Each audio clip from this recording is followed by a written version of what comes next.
The disappearance of Brian Shaffer.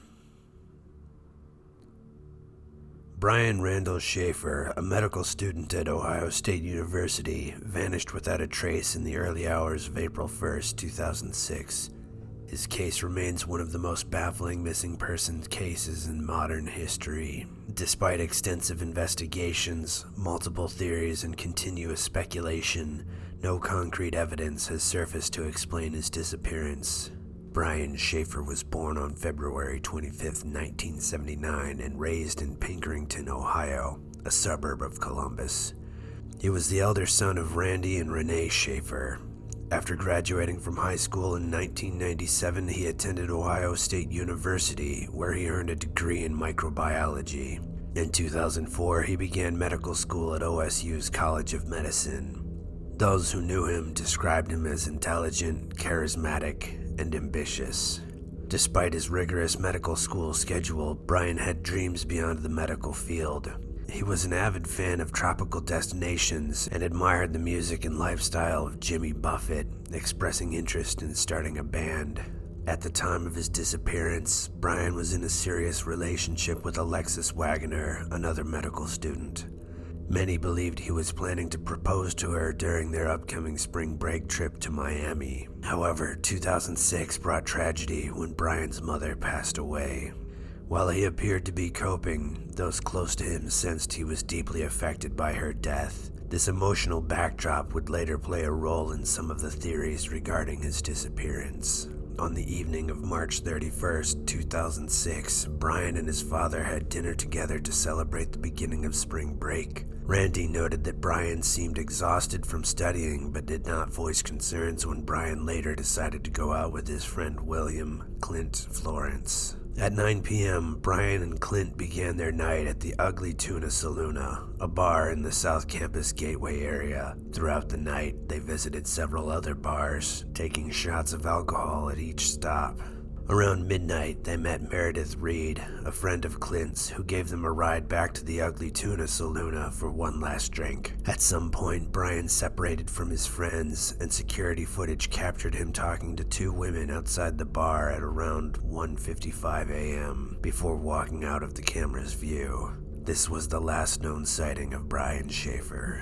When Brian failed to answer calls from his girlfriend and father over the weekend and missed his flight to Miami on April 3rd, alarm bells went off. He was reported missing, and the Columbus police launched a full-scale investigation. Security footage from the Ugly Tuna Saloona was scrutinized. The entrance had a camera which recorded Brian entering with his friends and later conversing outside. However, he was never seen exiting through the front door when the bar closed. The possibility that he left through another exit was explored. A service exit led to a construction area, but navigating it while intoxicated would have been difficult. Cameras at nearby bars also failed to capture him leaving the area. The search expanded to surrounding areas, with police using dogs, checking dumpsters, and even inspecting the city's sewer system. Flyers were distributed, and missing person alerts were issued. However, no trace of Brian was found. His apartment remained untouched, his car was parked outside, and his belongings, including credit cards and identification, were left behind. Given the strange circumstances, numerous theories emerged. Some believe Brian may have left the bar through the construction area and accidentally fallen into a hazardous site. However, no evidence such as clothing or remains has ever been found. Given the high crime rate in the area, some suspect Brian was a victim of a robbery or attack. Theories have linked his case to the smiley face killer theory, which suggests that a group of killers targets young men, but no solid connections have been established. Some speculate that Brian intentionally disappeared to start a new life, possibly as a response to his mother's passing. However, there was no evidence to suggest that he had made preparations for such an escape, and those closest to him found this unlikely. Suspicion arose around Clint Florence when he refused to take a polygraph test. Brian's brother, Derek, and his girlfriend, Alexis, believed Clint might have more information than he revealed. However, there was no concrete evidence linking Clint to any wrongdoing. Years after Brian's disappearance, occasional developments reignited public interest. In September 2006, Alexis continued calling Brian's phone every night. One evening, it rang 3 times before going to voicemail. The phone company suggested it was likely a glitch, though a ping was detected from a cell tower in Hilliard, Ohio. After Randy Shaffer's tragic death in 2008 from a falling tree branch, an online condolence book included a message signed Brian, U.S. Virgin Islands. This raised speculation that Brian had started a new life, but authorities later determined it was a cruel hoax.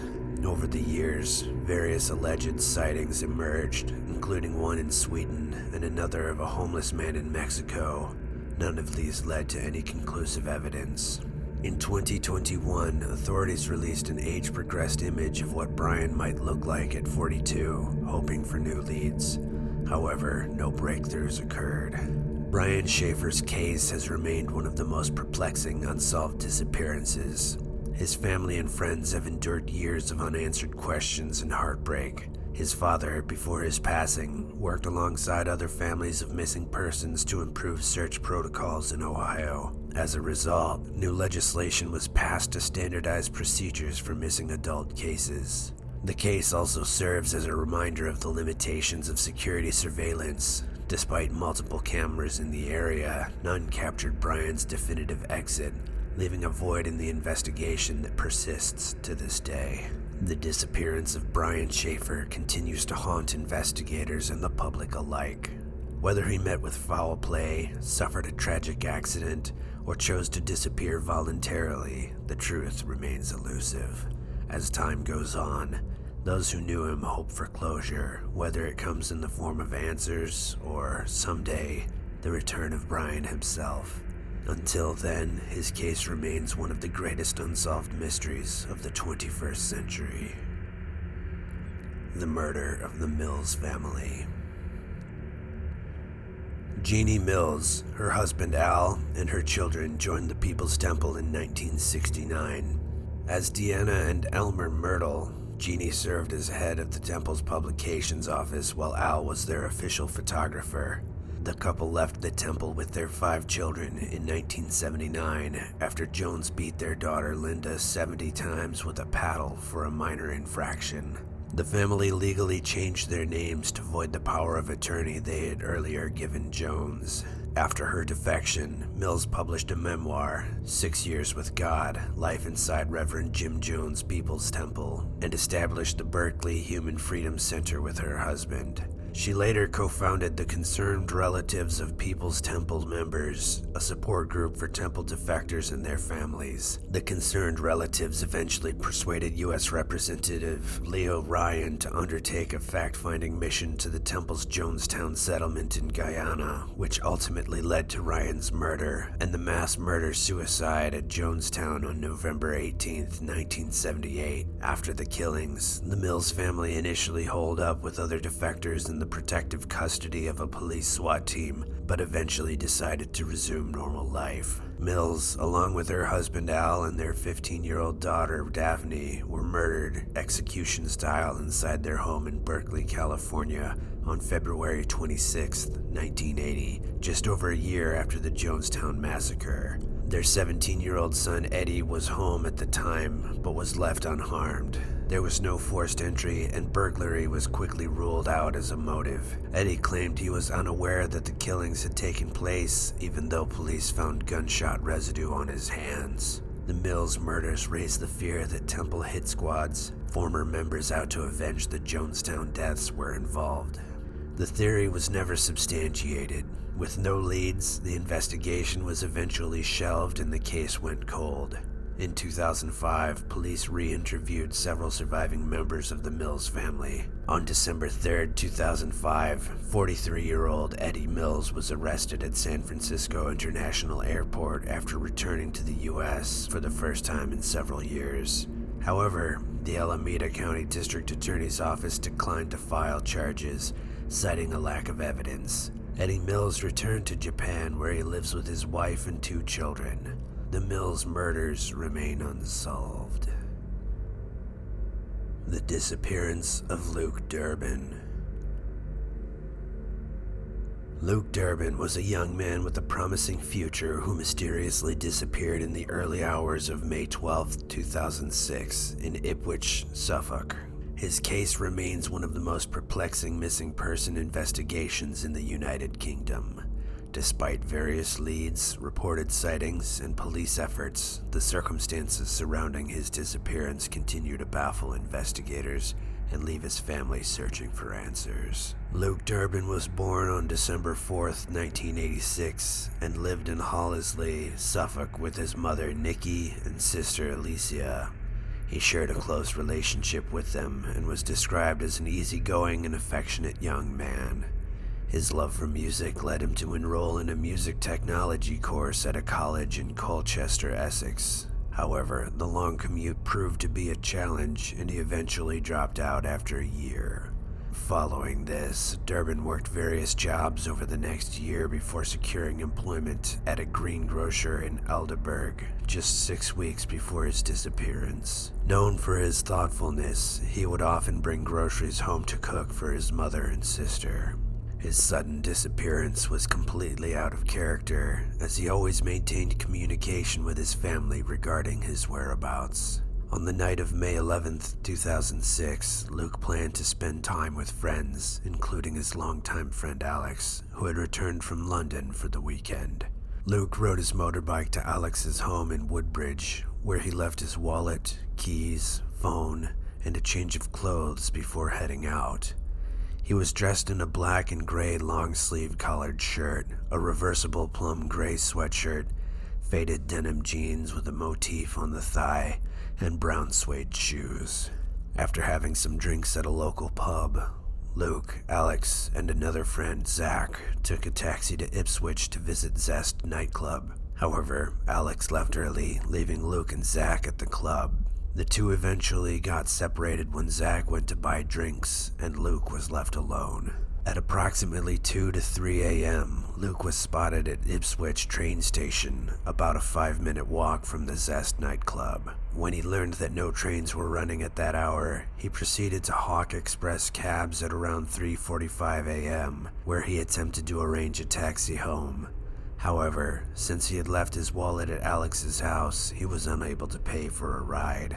The receptionist suggested he call his mother for her bank card details, but he refused, stating he did not want to wake her. At 4 a.m., Luke was captured on CCTV crossing a zebra crossing on Dog's Head Street toward the bus station. This was the last confirmed sighting of him. Shortly after, CCTV captured a silver or white Volvo 440 with the registration number M206LYE, which was later determined to be a false plate. The vehicle remains a focal point of police interest. Initially, Luke's family assumed he had gone to work the next day. However, after realizing he had not shown up at work or contacted any friends, his mother reported him missing on the afternoon of May 13th, 2006. Over the years, there have been several unconfirmed sightings of Luke. A witness claimed to have seen a man matching his description walking near Vauxhall Stadium in Ipswich on the morning of May 12th between 7:30 and 8 a.m. However, a reinvestigation of this lead in 2011 failed to produce new evidence. Another sighting occurred on May 13th between 11 a.m. and 2 p.m. when two witnesses reported seeing Luke in a dark blue Renault Megane driven by an unidentified man near the Durbin Center car park in Woodbridge. In March 2007, a former classmate of Luke's reported seeing him outside Aldwych Theatre in Drury Lane, London. None of these sightings have been conclusively verified. Luke Durbin's disappearance prompted various efforts to raise awareness about missing persons in the UK. In March 2008, his mother Nikki, alongside Valerie Nettles, the mother of another missing person, Damien Nettles, organized a March for the Missing event. The march aimed to highlight the number of missing individuals in the UK and appeal to the government for more financial support for the Missing People charity. In August 2011, a 29-year-old man and a 24-year-old woman were arrested for identity fraud after using Luke Durbin's details for online purchases in 2007. However, they were ultimately released without further charges. In June 2012, a 40-year-old man was arrested on suspicion of Luke's murder, while a 25-year-old was detained on suspicion of being involved in his death. Both were questioned and later released on bail, with no further action taken. Luke's case has also been featured in artistic projects. In December 2012, the Lot to Do Theater Company produced The Missing, a theatrical performance based on interviews with Luke's family and friends. In 2019, as part of the 25th anniversary of the Missing People charity, artist Ben Moore curated an exhibition called Unmissable, where 25 portraits of missing persons were displayed. Luke's portrait was painted by artist Rue Knox. In April 2020, a Channel 5 documentary revealed that Luke had been involved in drug dealing and had connections to gangs in Brixton, London. It was speculated that he may have owed money to dealers, which could have played a role in his disappearance. Investigators believe that finishing his shift at the greengrocer, Luke completed a drug deal in Woodbridge before meeting his friends on the night he vanished. Luke's mother, Nikki, has been vocal in her criticism of the initial police investigation.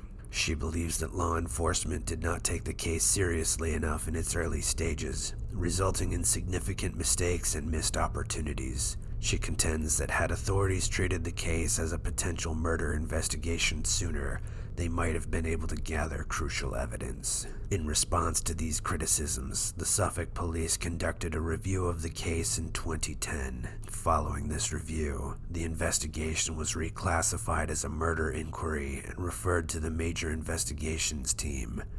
Despite these efforts, no conclusive breakthroughs have been made. The disappearance of Luke Durbin remains a deeply unsettling mystery. His family continues to seek answers while police and the public hold out hope for new leads.